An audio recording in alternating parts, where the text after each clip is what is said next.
to really look carefully at this budget, and that was what General Manager Freeman was asked to do by the mayor.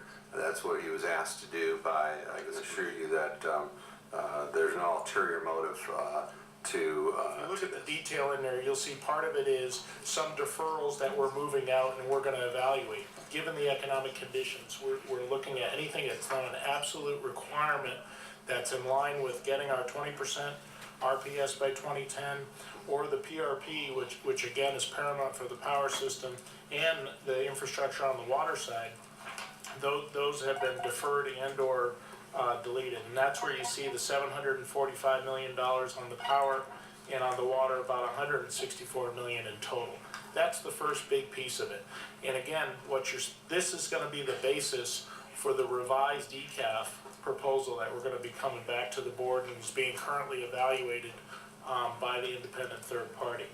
The second part that's in here was the labor savings that we have overall, because our original financial forecast included a minimum 3.25% going forward. And as you know, we talked about last time, we've got some subsequent items here for other labor organizations.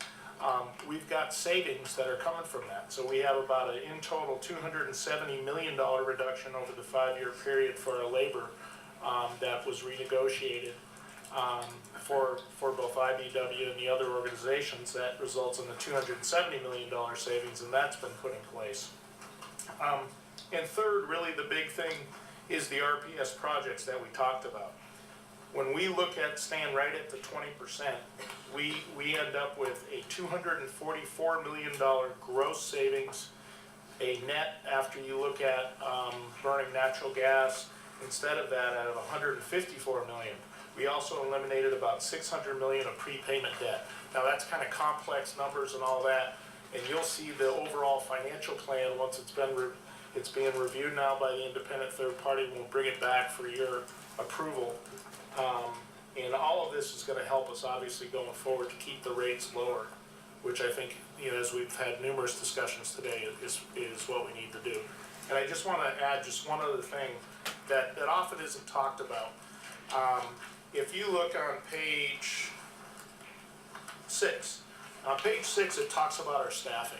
And for a business, and I'll just use the power system here, when you look at where the power system was in 91, 92, had about 8,200 people, now has about 6,200 people, so it's a 24% reduction. However, the amount of sales, the consumption, the amount of electricity, the volume of electricity has gone up roughly 20%. So again, it points to the efficiency, I think, of LADWP, that even though we've increased our sales by roughly 20%, our staffing that we had back in 91, 92 is now 24%. That's no small thing. The rates are going to have to go up, but they won't have to go up as much as they would have. We think we can make more money.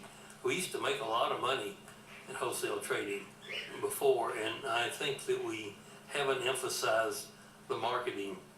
So forget about RPS and all that. We got a pretty good power system, and we've been acquiring these renewables. They don't add to our capacity, but our peak loads are not growing because of the efficiency measures.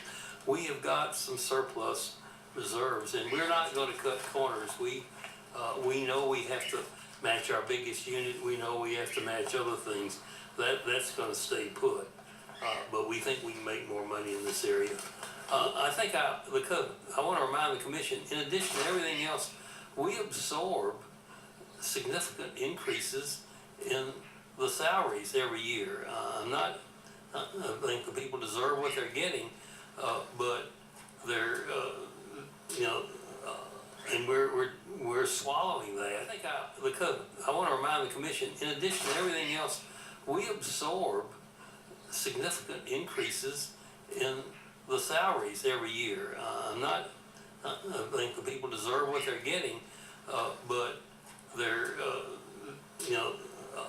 and we're swallowing that.